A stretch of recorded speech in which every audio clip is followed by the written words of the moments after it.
Mahirap paniwalaan. Pero ang lalaking minsang halos walang-wala, ngayon ay isa na sa pinakakilalang pangalan sa Philippine boxing, si John Riel Casimero. Lumaki siya sa simpleng buhay sa Leyte. Bata pa lang, alam na niya ang hirap ng buhay. Walang kasiguraduhan ang kinabukasan, kaya ang tanging sandata niya ay ang dalawang kamao at ang matinding pangarap na makaahon sa kahirapan.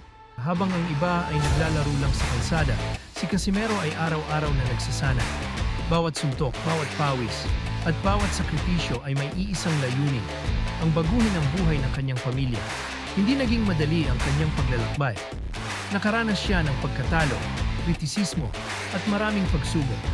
Pero sa halip na sumuko, lalo pa siyang naging mabangis sa ibabaw ng ring. Hanggang sa dumating ang araw na nasungkit niya ang kanyang unang world title.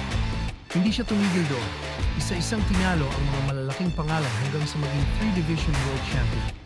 Mula sa batang nangangarap lang, naging milyonaryong boksingero na kinatatakutan ng maraming kalaban. Ngayon, naipundar na niya ang mga bagay na noon ay pangarap lang. Mga sasakyan, bahay, negosyo, at isang buhay na bunga ng walang sawang pakikipaglaban. Pero para kay Casimero, ang tunay na yaman ay hindi lang pera, kundi ang katotohanang napatunayan niyang kayang baguhin ang determinasyon ng kapalaran ng isang tao.